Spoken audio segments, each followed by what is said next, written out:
ಪಶ್ಚಿಮ ಘಟ್ಟ ಪ್ರದೇಶದ ಅರಣ್ಯ ಉಳಿಸೋಕೆ ಎಲ್ಲರೂ ಒಂದಾಗಬೇಕು. ಖಾನಾಪುರದಲ್ಲೇ ಉಗಮ ಹೊಂದಿರುವ ಮಹದಾಯಿ ನದಿ ಯೋಜನೆಯಿಂದ ಪರಿಸರಕ್ಕೆ ಹಾನಿ ಇದೆ ಎಂದು ಕ್ಯಾಪ್ಟನ್ ನಿತಿನ್ ಡೋಂಗ್ ಮಂಗಳವಾರ ಬೆಳಗಾವಿ ಮರಾಠ ಮಂಗಲ್ ಕಾರ್ಯಾಲಯದಲ್ಲಿ ನಮ್ಮ ನೀರು ನಮ್ಮ ಹಕ್ಕು ಹೋರಾಟದ ಸಭೆಯಲ್ಲಿ ಮಾತನಾಡಿದ್ರು. 1500 ಕಿಲೋಮೀಟರ್ ವರೆಗೆ ಮಲಪ್ರಭಾ ನದಿ ಹರಿತಾ ಇದೆ. ಅದರಂತೆ ಅಘನಾಶಿ, ಕಳಸಾ ಬಂಡೂರಿ, ಮಹದಾಯಿ ನದಿ ನೀರು ನಿರಂತರವಾಗಿ ಹರಿದು ಸಮುದ್ರ ಸೇರ್ತಾ ಇದೆ. ಇದು ಸಹಜ ಪ್ರಕ್ರಿಯೆ. ನಿರಂತರವಾಗಿ ನದಿ ನೀರು ಸಮುದ್ರಕ್ಕೆ ಸೇರುವುದು ಯಾವುದೇ ಹಾನಿಯಿಲ್ಲ. ನದಿ ಹರಿದು ಸಮುದ್ರಕ್ಕೆ ಸೇರುವ ಮುನ್ನ ಕಾಡಿನಲ್ಲಿರುವ ಪ್ರಾಣಿ ಒಣಗಿದ ಮರಗಳಿಗೆ ನೀರು ಹಾಕಿಕೊಂಡು ಹೋಗ್ತಾ ಇದೆ ಎಂದರು.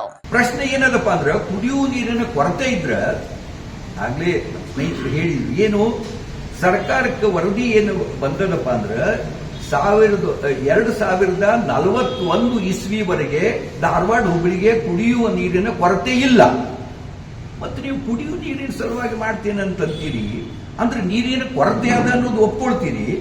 ಹಂಗಿದ್ರೆ ನೀವು 9 ಕಾರ್ಖಾನೆಗಳು ಆ ನೀರಿನ ಮೇಲೆ ಈಗಾಗಲೇ ನಡೀತಾ ಇಲ್ಲ.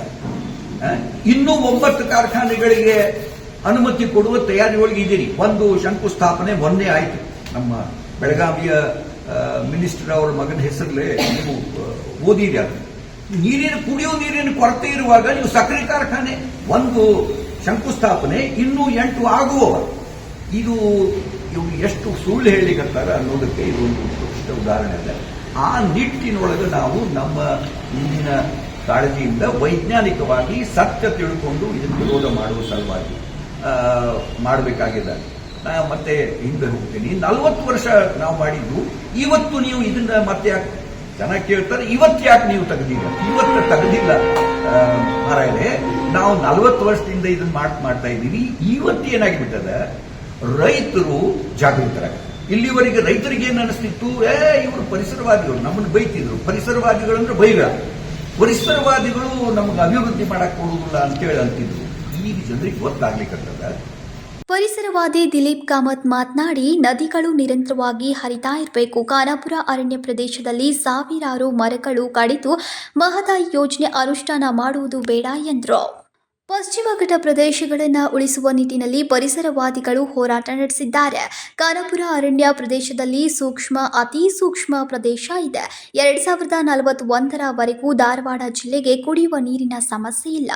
ಆದರೂ ಮಹದಾಯಿ ಯೋಜನೆ ಅನುಷ್ಠಾನ ಮಾಡುವುದು ಯಾಕೆ ಅಂತ ಪ್ರಶ್ನಿಸಿದ್ರು. ಈಗ ಹಿಡಕಲ್ ಡ್ಯಾಂ ನೀರನ್ನ ಧಾರವಾಡ ಕೈಗಾರಿಕಾ ಪ್ರದೇಶಕ್ಕೆ ಕೊಂಡೊಯ್ಯೋಕೆ ಪೈಪ್ಲೈನ್ ಕಾಮಗಾರಿ ಆರಂಭಿಸಿದ್ದಾರೆ. ಬೆಳಗಾವಿ ಜಿಲ್ಲೆಯ ಜನರಿಗೆ ನೀರು ಇಲ್ಲ, ಆದರೆ ಕೈಗಾರಿಕಾ ಪ್ರದೇಶಕ್ಕೆ ನೀರು ತೆಗೆದುಕೊಂಡು ಹೋಗ್ತಾ ಇರೋದಕ್ಕೆ ನಮ್ಮ ವಿರೋಧ ಇದೆ ಎಂದರು. ಈಗಾಗಲೇ ಬೆಳಗಾವಿ ಜಿಲ್ಲೆಯ ಸವದತ್ತಿ ತಾಲೂಕಿನ ನವಿಲು ತೀರ್ಥ ಜಲಾಶಯದಿಂದ ಧಾರವಾಡಕ್ಕೆ ನೀರು ಕೊಡಲಾಗ್ತಾ ಇದೆ.